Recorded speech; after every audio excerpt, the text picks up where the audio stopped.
In September 2013, a YouTube account uploaded a video of a blue rectangle and a red rectangle. Then it uploaded another. It did not stop. For the next 7 months, this account posted a new video roughly every 20 seconds, day and night, without a single pause, without a single word of explanation. By the time anyone noticed, it had uploaded more than 77,000 of them. Each one was almost exactly the same, and nobody knew why. Every video followed the same recipe, 10 or 11 seconds long. A white screen, a blue rectangle and a red rectangle, snapping to new positions once a second, 10 frames in total. Each frame came with a beep, an electronic tone at a pitch that seemed random. The sizes were random. The positions were random. The name of each video was a meaningless string of characters, and in the bottom left corner of every single one sat 3 tiny words that explained nothing. Aqua.flv. That was it. That was the whole show. 77,000 times. The account had a name, if you could call it that. Webdriver Torso. It had no channel description, no links, no creator, no hint of a human being anywhere. It looked less like a person and more like a process. Something automated. Something industrial. Something that had been left running and forgotten. For months, it uploaded into the dark, and the internet simply did not see it. But in the spring of 2014, someone finally did. And once they looked, they could not look away. Word spread fast. Within days, the strange rectangle channel was everywhere. Forums, news sites, radio shows. People counted the uploads and did the math. 1 video every 20 seconds for 7 months straight. No human uploads like that. So the question started. What is it? Who made it? And the most important one, what are the rectangles trying to say? Because if the pattern was random, why keep it running for 77,000 videos? The internet decided the rectangles were a message, and it set out to crack the code. The first theory was the creepiest, a numbers station. Those ghostly Cold War radio broadcasts that still hum across shortwave today, reading endless strings of numbers to spies in the field, encoded so tightly they can never be broken. Maybe the beeps and the rectangles were the modern version, hiding secret orders in plain sight, and no one would ever know. From there, it only got stranger. Some were convinced it was contact from extraterrestrial life, a signal aimed at us from somewhere out there, patiently waiting to be decoded. Others whispered it was part of Cicada 3301, the notorious internet puzzle that surfaces out of nowhere and vanishes again, used to recruit the world's best code breakers from the shadows, and a few were sure it was a slow-burn marketing stunt, building to some grand reveal that never came. Spies. Aliens. A secret society. Every explanation was bigger and darker than the last. And every single one of them was wrong.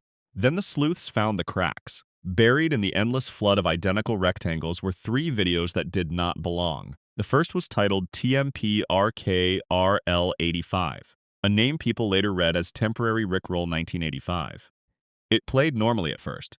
Blue rectangle, red rectangle, the same hypnotic pattern, until the red one melted into the silhouette of a man dancing. It was Rick Astley. The machine had hidden a Rickroll inside its own experiment. The second video, numbered 00014, was not rectangles at all. It was real footage, shot by a real camera. The Eiffel Tower, lighting up against the Paris night. And at the very end, the camera is set down on a surface. And for just a few frames, a Facebook page for Webdriver Torso flickers into view before it cuts to black. Someone was in there. Someone with a sense of humor. And someone who had just been to Paris. The third anomaly was the strangest of all. A video that could only be watched in one country, France. That cost €1.99 to unlock, and that could only be paid for with a French credit card. So what was hiding behind a paywall that almost no one on Earth could even open? An episode of an American cartoon Aqua Teen Hunger Force, dubbed into Spanish. Read that back slowly. And then there was the comment. At some point, the account itself left a message on one of its own videos. Just 4 words. Matei is highly intelligent. No one knew who Matei was. People guessed at mathematicians, researchers, a TV producer, half a dozen strangers who happened to share the name. None of it fit. Then the comment was quietly deleted, as if someone realized they had said too much. But the internet had already screenshotted it.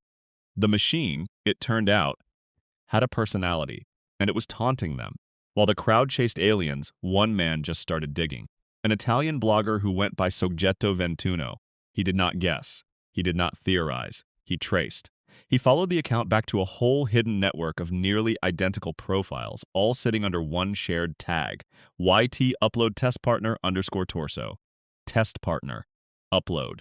The words themselves were the confession, hiding in plain sight the entire time. But he did not stop there. He went frame by frame through the videos, looking for anything that leaked the real world. And in one of them, he found it. A tiny detail he could match to a specific building. Not a country, not a city, a building. An office in Zurich, Switzerland. And that office belonged to exactly one company. The same company that owned the website where all 77,000 videos had been quietly piling up this entire time. Google. In June 2014, Google finally spoke. Webdriver Torso was not a numbers station. It was not aliens. It was not a secret society. It was a tool. Google's own tool. Every time you upload a video to YouTube, it gets compressed, and a little bit of quality is lost. To measure exactly how much, YouTube needed a perfect, simple test pattern. Bright rectangles, clean tones, uploaded over and over, then compared against the originals. The rectangles were not a message to us. They were a message from YouTube to itself. And Google announced it the only way it could, with a joke. "We are never going to give you uploading. That is slow," they wrote. A Rickroll? Answering the Rickroll hidden inside the machine. And that should have been the end. Mystery solved, machine explained. Everyone goes home. But here is the twist. Google told us what the machine was for. Google never told us who was playing inside it. Because a quality testing tool does not need Rick Astley dancing in a red rectangle.